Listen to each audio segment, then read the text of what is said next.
Hey, boys and girls, we are back on the 1835 build here.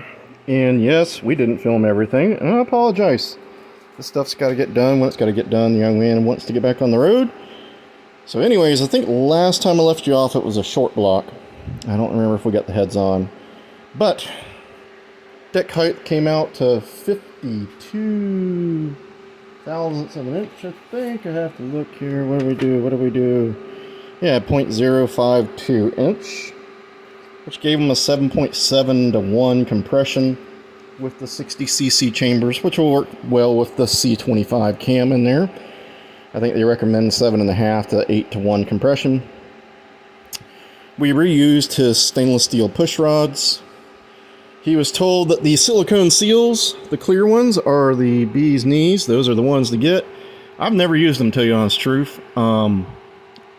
I looked around, heard nothing bad about them, so we're going to try them out and see if they work.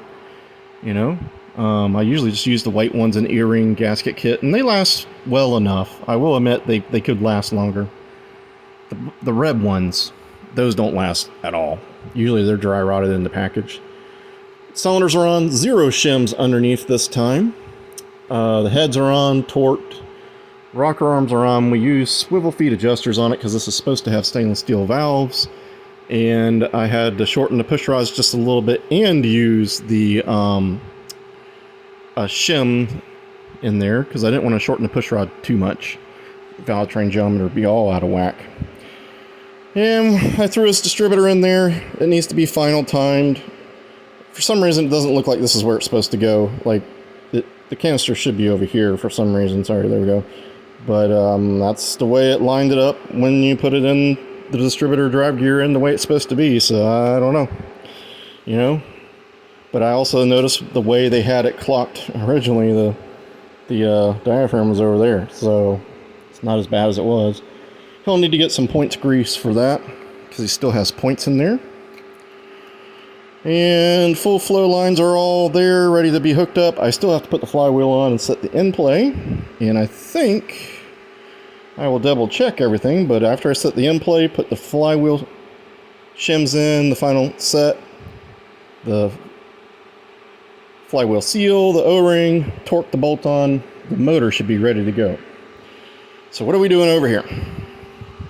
So he's said that this thing doesn't, that he's running way too rich. And the exhaust are, obviously they're, let's see, well, they're really nice and black. You know, it's got black coming out the muffler, the seam of the mufflers everywhere. So, you know, it probably is. So what we're going to do is the cheap way, because it's about time and not so much the money, for an O2 bung. So what this is called a spark plug no fouler.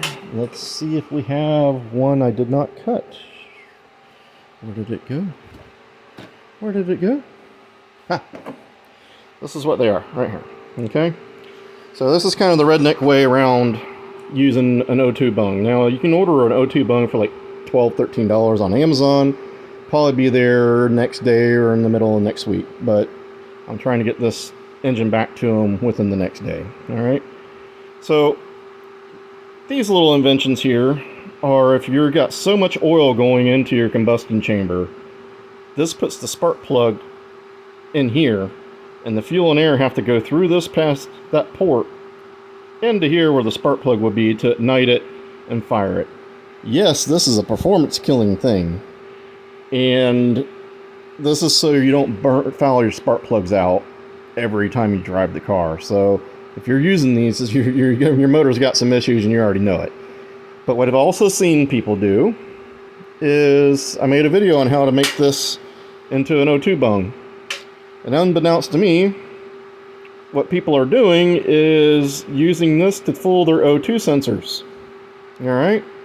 You know, some reason it's throwing a code and they'll put one of these in there and put the stock O2 sensor in there, and it cuts all the, not showing so much raw fuel going by it. I don't recommend that, because if you're doing that, you're probably in a state where they have inspections, and I would think they'd be wise to it. They might not be. But what we're doing here is cutting off the threaded portion so that we can put a wideband O2 sensor and the exhaust like that. All right, and once again, not the perfect location, not the perfect exhaust for that, but we're trying to get him a ballpark. All right, need to get him to have some sort of lean rich indication other than pulling a set of plugs out. All right, so that's what we're doing here. I'm gonna buzz that on there, and then we'll be getting this motor back to him as soon as I get the flywheel on there. This has taken a lot longer than I thought. We had to search for parts a lot more than I thought we would, and pretty much nothing in the old engines in this one. Come to think of it, the only thing I know of is distributor drive gear and distributor, and the cooler tower. Other than that, everything else is completely new. Oil pump, cam, lifters, crank, rods, bearings, you name it. The only thing is push rods and the rocker arms. So that's what happens when you lose oil pressure to the mains and you pass some bearing material through it. You know? So anyways, boys and girls, I'm going to get welding on this. Hopefully you're having a good day, and I'll see you guys later. Don't forget to like and subscribe.